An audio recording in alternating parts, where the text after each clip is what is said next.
Hello and welcome to Midday Discourse on Global Television. My name is Anthony Momodi. Welcome to today's edition that promises to be revealing as we keep our fingers crossed as we watch keenly what's playing out in Plateau State, where on the eve of Christmas, it was a sad scenario playing out where over 175 persons were killed, cold-blooded by I don't know, bandits, terrorists, whatever name you choose to call these persons who have decided to commit that heinous crime, not just against the people of Plateau State, but against our dear country, Nigeria.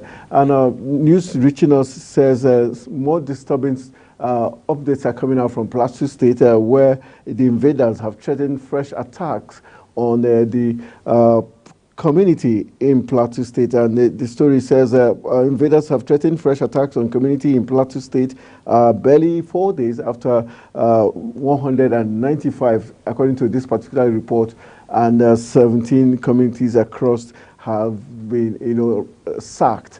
The story tells us also that the Deputy National Publicity Secretary of the Middle Belt Forum, Stanley Kwavwan, in an interview in Arise News, says a Pushit community has been written to, saying that they intend to come attack them. So it's very disturbing. That's why the federal government charged to security agencies to go fish out the perpetrators. Now again, they have written to Pushit community in Plateau State, in Mangu local government area specifically, saying they're coming to attack them. We'll be talking to our in-house analyst and public affairs, chieftain in the person of Karibi Mina, who will be speaking to us as regards this current update. Good afternoon. Nice to have you join us on Midday Discourse. Good afternoon, sir. I'm happy to join you again today. Compliments of the season. Yeah, compliments of the season. I like how you're looking. You're looking really good. I like your cap. All right, that's just to lighten up the mood. Thank you very much for making our time to talk to us within this very short notice. Let's look at the disturbing story coming out from Plateau State, where the Pushit community has been written to by the invaders who carried out the dastardly act 4 days ago, saying they are coming to attack this community. What does this tell us as regards the charge by Mr. President on the security apparatus in Plateau State to go fish out the perpetrators? How emboldened are these invaders to write to the Pushit community saying we are coming to attack you again? The story is very sad and very disturbing, and it creates a lot of panic and fear. This is because from the report we read, the remark of the governor, Governor Caleb, he said this attack affected 64 communities. And from other reports, we see that the attack affected 3 different local governments, which include Bankin Ladi, Magu, and Bokis local government. We also read that about 10,000 people are displaced right now. Almost 200 killed already, certified and on record killed. So when we look at this is a very disturbing situation. There are very few countries you can see this kind of alarming records, apart from maybe like we used to state clearly, maybe war-torn areas. But this is seemingly a country at peace, and yet having this kind of terrible figures. It's very disturbing because, one, we just had a new government. We came with so much promise, renewed hope, and there seemed not to be a stopping of these attacks. Well, like we all know, these attacks have started many years now, from the time of Chief Olusegun Obasanjo to Yar'Adua to Goodluck Jonathan, down to another general, Buhari, now to another civilian. So, but it's disturbing because the attackers who are called, sometimes they are called bandits, sometimes they are called terrorists or headsmen, they come and they do these attacks and go freely. From what we read, they informed these local governments before they came, and during the attacks, those that have been attacked sent 37 distress calls to the Operation Safe Haven over there in Plateau State, but all to no avail. Upon all the calls, upon all the alerting, upon everything that was done, these attackers came, killed, maimed, burned their villages, burned their houses, displaced them, and left. Everybody seemed helpless. It's a call for more work from everybody, from the presidency to all security apparatus. There is more needs to be done. I think the time for world war it should be over. This is time for action. This is time for the government to, allow the citizens to feel safe, because like we all know, the primary aim of government, according to Section 148 of the 1999 Constitution as amended, is to make sure that the safety, the safety and well-being of the people is of paramount interest. But now, I don't think any part of the country, apart from maybe Lagos, that is celebrating, armed robbery attacks. Only very few states can boast of safety. Very few. Like we are measuring on the Plateau State is very sad, and because for a lot of mornings and sober reflection, because apart from these attacks that we are narrating, like we have seen, the bandits have still eaten the bullshit community, telling them that they are coming back. In fact, they're even making jest of them that by the time they come, they'll be holding rice and chickens and running. So it's a very sad situation, because from what we read, nobody's sleeping anymore. Everybody's in panic and fear. And this is not supposed to be. Interesting part of this story is the fact that the police public relations officer in the person of Alfred Alabo has confirmed that they have the intelligence that the invaders have written to the Pushit community that they are coming. What's the expectation from the Nigerian police force and other security formations in Plateau State now that they have admitted that they are aware that the invaders have written to the Pushit? And are you worried that these invaders have a route towards writing and giving to this community? How important is it for us to know who received this letter, who couriered this letter? A part of the issues are these, as these incidences are occurring, like we know from the time of Olusegun Obasanjo, who is even a general, in these attacks have started from the northeast and now spreading everywhere. The bottom line is this: critically, there is a reason for Nigeria to look at community policing. There is a reason for Nigeria to begin to believe in, state police. There is a reason for Nigeria to begin to.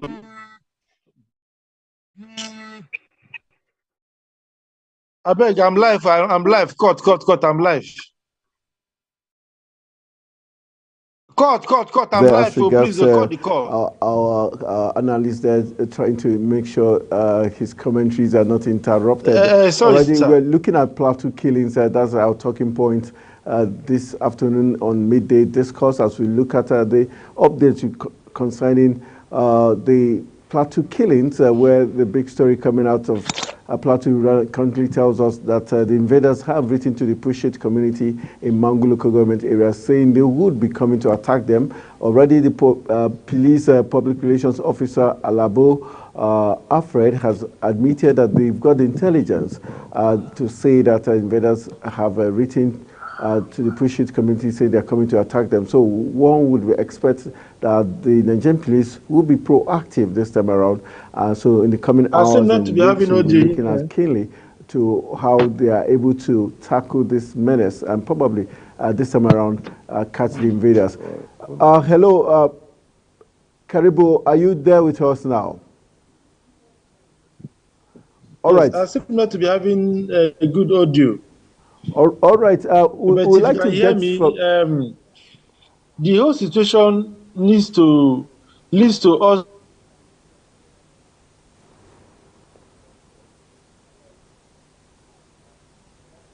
to begin to look at being canvassed.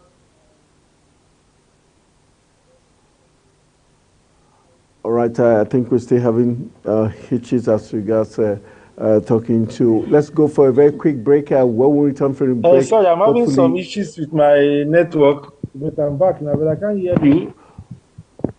Can you Okay, hear me let's go now? for a very quick break to allow our engineers to sort this out. And when we come back, I we'll seem still be not to hear talking with you. our guest on But the if you can hear program, me, can you just wave Midday your hand? Let me be sure Discourse. you can hear me, sir. Hello.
right, welcome back from that quick break. We had to sort some issues out. Now we still have Karibi Mina, who is our in-house analyst, helping us look at the recent happenings, the update as regards the Plateau killings. All right, let's look at, we were talking about the fact that the Nigerian police has admitted they've got intelligence of the invaders writing to the Pushit community of an impending attack.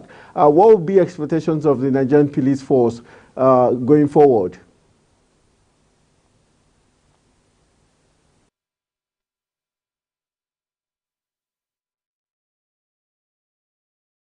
The community policing and state policing is a must. It's beyond the other.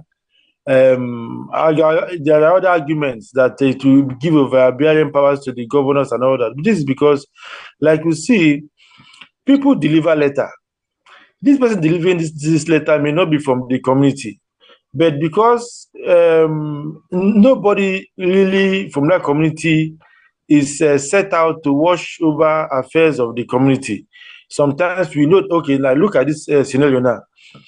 The spokesperson for the police in Plateau State is Alabo. Okay, Alabo means, I don't know a state, it's either from River State or Bayelsa State. Full stop, you know. So now, these are the issues. By the time you bring people from outside to man critical things like security, how, you know, of course, the result is what we are seeing. But if people from that community are meant to make their to take care of the affairs of their community, of course, we'll see better results. We'll see different results. This is the reason why the push should be for community policing. The push should be for state policing, whereby the police are from the grassroots.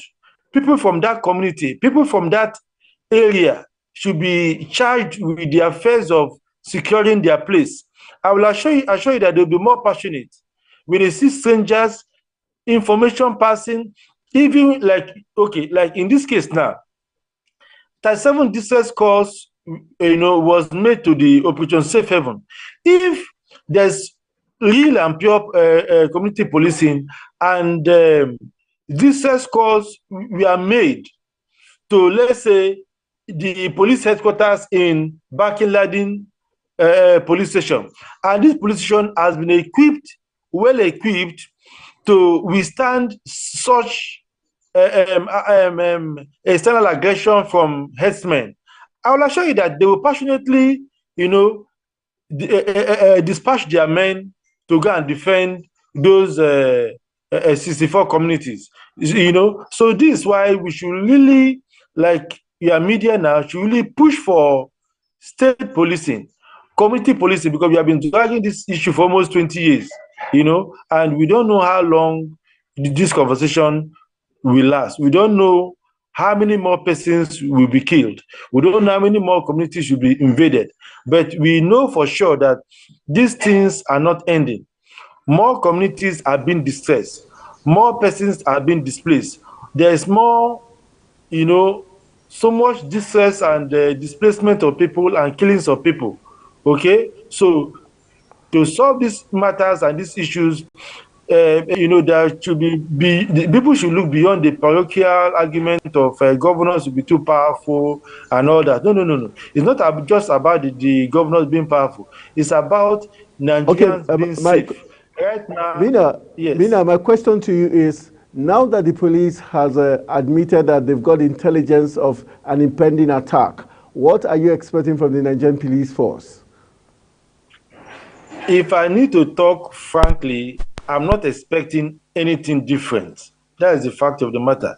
This is because we have about 400,000 police in their units, okay, around Nigeria. Like we know, I think Andrew Ba also was attacked, was it yesterday? 2 security operatives, I believe, either police or one of the security units were killed. The same way, these are our uniform, brothers are being killed every day. Now, if 400,000 is not enough and they are being killed every day, of course, just simple common sense to tell me that we don't have enough manpower to man. So they will have the All notification, right. yes, but they will not have enough manpower. Neither will they.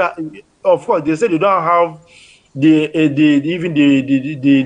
firepower to match these headmen. So I will assure you that, except maybe prayers, if not, if it's to say we want to use what we have on ground, no, they will not be able to stop these headsmen or these killers. The people will come, kill our people in Plateau State and go. But All we right. hope that something will be done, but there is nothing feasible for now. All right, let's hold on. Let's move on to our next guest. We hope the topic, yes, update on Plateau killings is on the screen there. That's what I wanted to ask for. All right, let's talk to Ocha Emmanuel, who is also standing by on Midday Discourse. Ocha Emmanuel, let's look at the implications of the fact that the invaders have written to Pushit community in Mangu, saying they are coming to attack them, and the police has admitted that they are aware of this intelligence. What will be your expectations from the Nigerian Police Force and other sister agencies? Well, first of all, my condolences to the people of Plateau State. It's unfortunate that what is happening in the country is taking a different turn. Today, like every other day, I am really very saddened by the developments in Plateau State. That is the state I know so well to be a peace-loving state, and I hope that peace is restored to Plateau State. I am wearing black, head and body, mourning because I am mourning the dead in Plateau State. Right now, if you want me to be very frank on the situation in Plateau State, I would like to say that the police are helpless. There's nothing they can do. The military regiments in Plateau State, they have shown that they are incapable. They have defied all forms of strategy to stop, to apprehend, and to persecute the perpetrators of this crime over the time. It is clear to me that we need to do more than what we have been doing for us to stop or nip these people in the bud. The letters they have written to the community in Pushi, it is real. They have done that before, and they came and attacked and succeeded. And the problem with Nigerian security system is intelligence gathering. Why are we so lackluster? Why are we very lackadaisical in effectively taking charge of intelligence? They are going to sweep this under the carpet. The invaders may not come on the date they have written, if they have written any date, but they will certainly come. And when they come, I doubt if there will be any strategy to stop these people. My cry, my fear, my heart is for the people of Plateau State. I wish that God can come back and help these people themselves, because the security apparatus have failed them. All right, before we join our other guest who is standing by, Oche, let's look at the fact that the United Nations has called for a probe. What does this tell us? And does this give us a glimmer of hope that things will be better now that the United Nations is involved? It doesn't give any glimpse. The United Nations can only call. I'm happy with the word you use, call for probe. But can they probe? It is still the same Nigerian government that will be saddled with the responsibility of probing. The United Nations cannot come here and investigate. They cannot come here and stop the criminality, the brigandage, the kidnapping, the killing, the maiming, and all that sorts of criminal activities going on in the country all over. They cannot come here. It is still left in the hands of the Nigerian security system, the Nigerian government, and our leaders to stop this form of criminality, particularly killing, maiming. It is affecting our agricultural sector. Farmers are no longer going to the farms. Foods are on the skyrocket. Food security is a challenge to Nigeria now. There is nothing that is going to come out of that call for probe. Nigerian government needs to wake up. If they don't do, all other organizations, including United Nations, including African Union, or all international organizations, can only call for probe, but there will never be a probe that will bring out results. Plateau, Benue, Southern Kaduna, part of Northwest, And some of these states that are endemically endangered by these criminals, Fulani herdsmen and militias, Nigerian government have to do something, or else I'm afraid it will get to a point people will have to defend themselves. All right. Don't forget, T.Y. Danjuma at the time called for this self-defense. If a notable figure like T.Y. Danjuma can call for self-defense, you know where we are headed for. All right. Let's Ocha, while we hold on. Let's get back to Kabiri Mina. Let's take a look at the fact that we've got a strong international body like the United Nations calling for probe. From your own end of the bargain, do you think this could inspire the Plateau State government and the federal government to take this issue more seriously? From records that we have, the killings going on in Nigeria are hardly proved, actually, because they are too frequent, so there's no probing, actually. Nigeria has come to accept these attacks and killings as a way of life. But the United Nations calling specifically for this probe, I think is a welcome development. Yes, we can prove, like my learned my partner guest has said, nothing has come out of all these probes, and Nigeria have not learned from these attacks, because these attacks have been incessant, they have been frequent, they have been ongoing almost on a daily basis. So, yes, a probe is good, but Nigeria, I think politics is just going on and people are dying. That is the way it has been in Nigeria. So, but we should have the probe for record purposes, and hopefully something will be done with this one. But from history, we have not gotten anything done from all the probes. From the few ones we have done, and most times there's even no probing. People just die and everybody just keep quiet.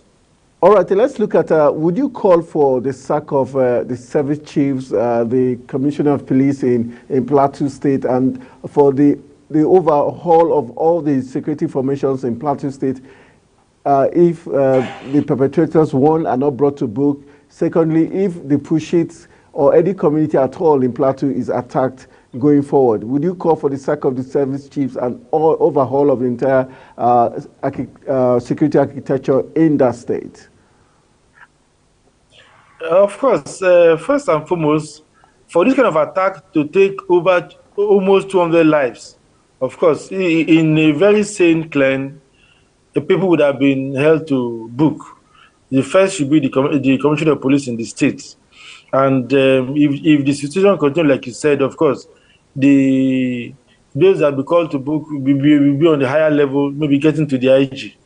You know, because human lives in a lot of other areas are held at a very high esteem. But from the result we have and from the clear evidences we have, I don't think it has shown that our politicians really regard the lives of people. If not, of course, these heads of our security outfits, we are put there to protect lives, and where they cannot show that they can do it, of course, you have to relieve them of their duty.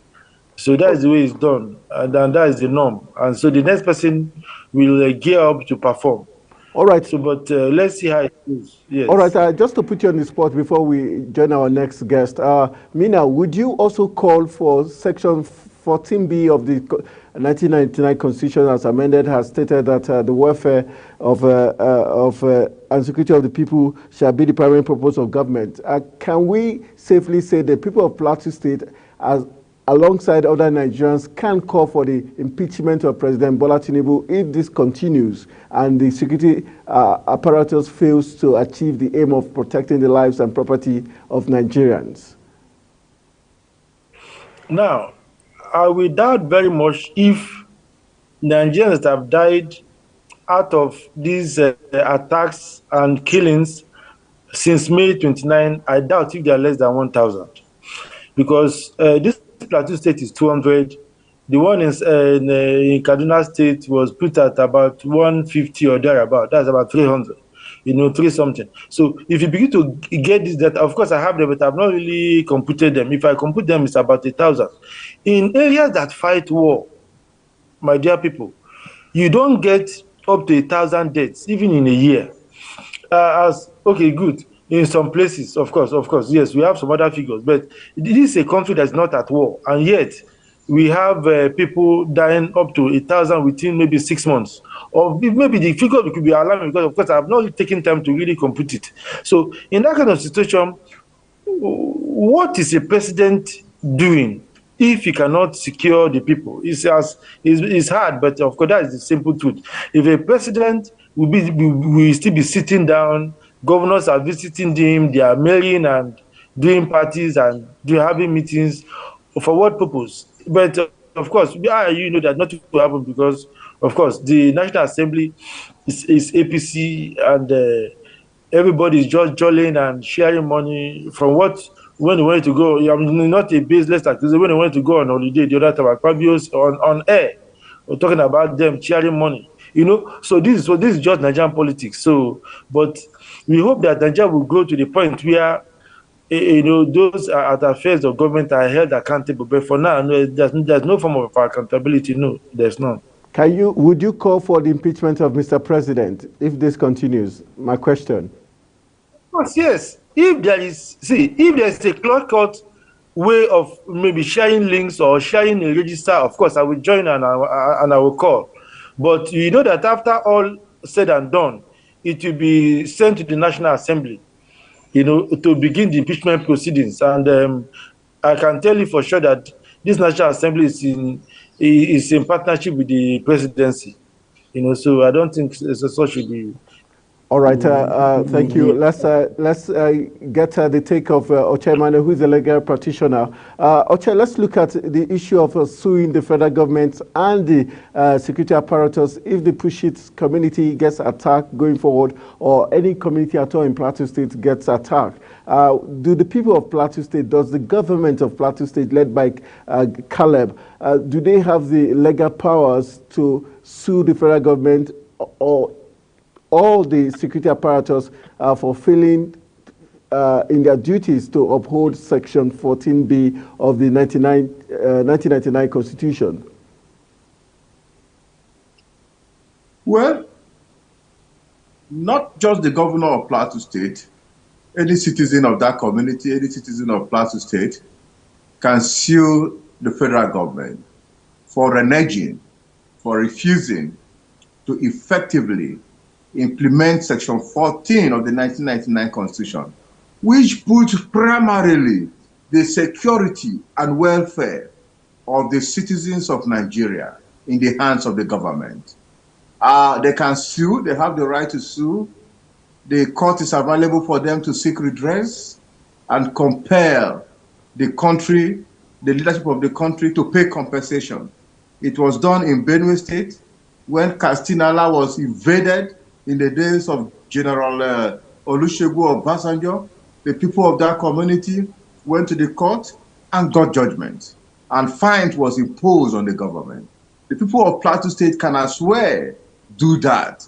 But is that what we need?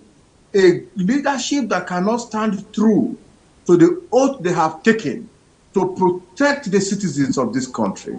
Even if you take them to court and fines are imposed on them, will they pay? That is the question. But what we are saying in the nutshell is that how long shall we fold our hands and watch these people kill our people? What is the government doing? In other climes, not just the commissioner of police, the IG of police should have been fired, the chief of army staff should have been fired, the director of DSA should have been fired, because these are people who are primarily expected to take charge of land security. Now, they are not doing anything. They are not in collaboration with anything. Money is heavily budgeted for them to operate and take charge of these locations. What are they doing with the funds?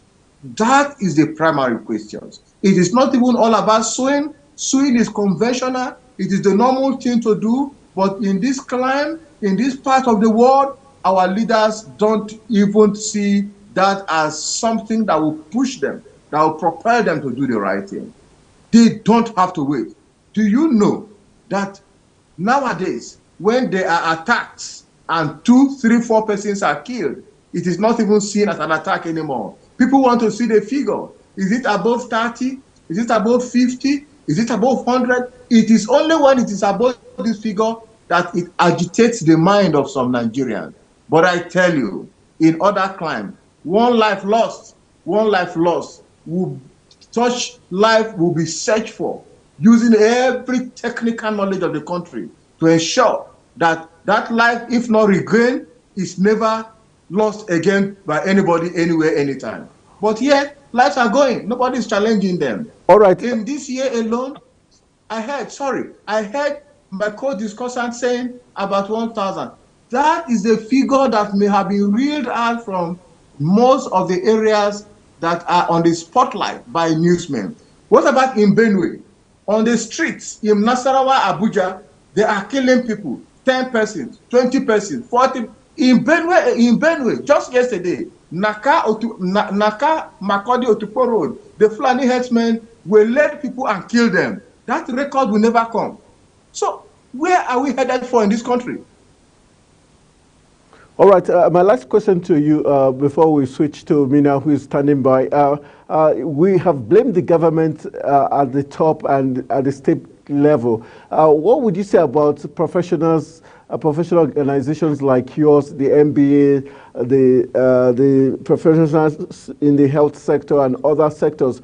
How come they've not also formed a coalition to probably protest the killings and insecurity bedeviling the country? Don't you think they also have a role to play? Probably that would wake the nerves of the government. Well, protest is the right of everybody. You don't need to be a member of any professional association to protest such kind of gruesome and lackadaisical attitude from the government. The NBA on her own have been a watchdog. They have written severally. They're in partnership with the police. They're in partnership with the military to ensure that legal frameworks are worked out for them to carry out their work effectively, to ensure that they are protected adequately so that they don't even, in the course of trying to combat with these people, lead Nigeria to serious collateral damage like the type that happened in Kaduna State a few weeks ago. We are doing all our best. The NBA is totally inured to this kind of policy, and we are working in synergy. The medical doctors, their doors are open, hospitals are open to take care of victims who from this kind of attacks. We don't have guns. We cannot go to the front and combat these people. Nigeria have not legalized the use of weapons. We are advocating that light weapons, some light weapons should be legalized so that most Nigerians with the right frame of mind and the right age, I mean the contractual age, can as well have access to some of the weapons that can protect them in the event of emergency. Because you can't allow some people to carry AK-47, AK-49, submarine guns, I mean everything. They are carrying it in the bush, whereas those other people are not allowed to even use light weapons, simple double barrel to protect themselves. These laws should regulate everybody.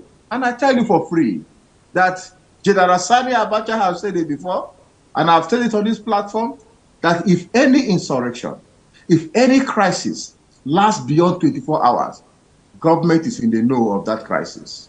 And if that is not true, how come some people in the forests, some people in our bushes, how come they have these strong, dangerous, potent weapons going around, marauding, killing people, maiming people? Where is the Air Force? Where is the Air Force? All right, Ocha, we'll come back to you as we wrap up our discourse. All right, Mina, let's throw this question to you. Are you impressed with the contributions of our religious leaders and other leaders of thought as regards what's playing out in Plateau State and across the country as a way of putting pressure on the government, the president specifically, to ensure that these killings stops? For now, the role of the religious leaders, we know that it's already clear-cut. their role is supposed to be more of a spiritual. So, um, so to that extent, I don't want to really blame them because they should focus on their role. But they go cap in Though, hand to this government and they visit them, they felicitate with them during happy times, and they get support from them. So why can't they tell truth to those in power? yes, but we have seen that most of the time religious leaders have actually failed. Apart from, let's say, I think it's Bishop Kuka, Yes, and Kuka, you Matthew can Kuka, mention Bishop. a few others. Very old, very few that can maybe speak truth. Others just are either politicking or they face their religious programs, which of course is their duty. And I cannot really, like I said, I cannot really blame them because they are not politicians and their role is cut out. But those that are bold used to speak up. I know that can usually speak up from time to time. So those that are bold are speaking up, but some just face their duties, of course. So that's my take on that. All right, just to still put you on the spot, for you, what would be your call for the people of Plateau State, especially with this letter written to Push It? What would be your call to other communities around Push It? And with you, you've always advocated for state policing. Do you think the current governor has the real power to push that? We saw Akeredolu, later Akeredolu, do that in Ondo State. Does he need any more motivation to do it? What some state did, like Ondo State, like you mentioned, is not really state police, because they were not given power to carry arms. Yes, from the records that you have, they don't have arms. They carry sticks and other things, but the invaders don't come with sticks. They don't come with arrows anymore. They come with guns, like very powerful guns that are even occasionally, if the Nigerian military has come up and said the weapons of these terrorists are more superior to Nigerian army own weapons. So the state, this is not state police yet. Okay, state police is when the constitution recognize what the states and local governments are doing. Right now, they are just if the government is failing, what would you want? What will you urge the people of Plateau State to do at this point in time that if the security apparatus keeps failing them? There are two things actually. One is if you can defend yourself, and if you can defend yourself, is do you have the ammunition to match the invaders? If not, I'm sorry to say, is to run. Just run for safety. Look for an area that is less prone to such attacks and go there for now. Yes, that is what they should do. Or else, if they can have the ammunition to defend themselves, then of course they can also stand and wait for the All right. invaders. My final question to you: are you worried that the Nigerian Air Force is non-existent in Plateau State, especially looking at the topography of that state? How key is the Air Force to the battle against these invaders? Yes, I know that Nigerian Air Force bought some new aircrafts from reports that we have. That was in November or thereabout. But I don't know if they've been put to use on one hand. On the other hand, these invaders, they come in the night. Maybe, probably, if not, I don't know why we are yet to hear the complementary efforts of the Air Force in Plateau State. I've not heard anyone actually. So and again, the Air Force they could be licking their wounds because of the mistake they had in Kaduna State. Okay. So for now, maybe they are more cautious. But let's hope that they will get their acts in order and be well coordinated, because there should be no room for mistakes. Well coordinated, and when they let them strike and kill the terrorists, not innocent citizens. All right. We look forward to. All right, Ote Manuel, let's get to a final take as regards this talk. What will be your charge to the people of Plateau State, the state government, and probably the Nigerian security team as a whole, the Air Force, the army, because it looks like there's no synergy here? Well, my final take is that as pathetic as the situation is, the people of Plateau State will have to take their destinies in their hands. They will have to wake up and take their security seriously. They also should realize by now that security failure is one of the cardinal successes recorded by successive governments in Nigeria. That is to mean that their security, their trust in Nigerian security should not be holistic. They should sit down, develop a homegrown security arrangement where information will be circulated accordingly from within them, and where they will have young men who have the capacity to man the various inroads into their community. The governor, on his side, take the state security as a priority and ensure that adequate attention, welfare packages, and empowerment is given to the young men and women, where possible, who have volunteered to protect their community. This is the only way to ensure that vulnerable people, the children, women, the old, are protected within community. Else, there's nothing anyone can do, because the guns are in the hands of those who are above the law, and some government officials know them, and they are allowing them to use it. And that is a very, very big sham, a total deviation from what the Constitution contemplated, and a failure of leadership. And by the way, that is an indication of a failed state if care is not taken. All right, you talked about a failed state. If that is the situation we have in Nigeria as a failed state, shouldn't the president be, what should we be saying to the president? Unfortunately, the National Assembly members, who are the trustees of the people, have sold their conscience and their right to the executive. They are participi crimini. They are part and parcel of these wrong things happening, the crimes happening in our leadership system. They are part and parcel of the presidency. They can never take motions to keep the president on his feet.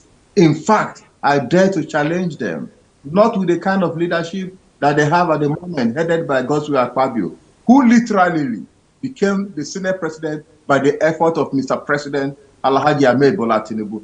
This kind of National Assembly can never move a motion for the impeachment of the president. Ordinarily, they ought to have been the one who will be speaking on behalf of the people. The people cannot come to the National Assembly to speak. They can only protest. But where will their protest take them to? In the course of protest, if the government wants, they can still kill them on the street, kill them in their freedom zones, because they are protesting for what is their legitimate right. So they don't have the power. They are weak. They are submissive. But the members of the National Assembly who would have, they are not likely to do anything. So the situation in this country is pathetic. All right, a very sad commentary. In case you're just joining us, you've missed about 50 minutes of non-stop discourse, media discourse as regards the killings in Plateau State. And we've got two fine gentlemen, one of them, Mina Kabiri, who is talking to us from Lagos State as regards the killing, and also Oche Emmanuel, who is a legal practitioner and activist, also joining us on the program as we look at the update in the Plateau killings, the fact that Push It community is next online, according to the invaders who have written to them to say, we're coming to attack you. But this time around, the Nigerian police force has admitted that they've got intelligence as regards that later. So we're hoping that the security architecture in the state will be able to forestall any attack and also protect the lives of the entire Plateau State. So that's how we're going to call it a wrap on today's edition. I want to say a big thank you to Oche Emmanuel and Karibi Mina. Always a pleasure having these two gentlemen with their very balanced and very deep analysis of the situation playing out in Africa's biggest black nation, Nigeria. My name is Anthony Momodi. Say thank you for always being part of Midday Discourse on Global Television.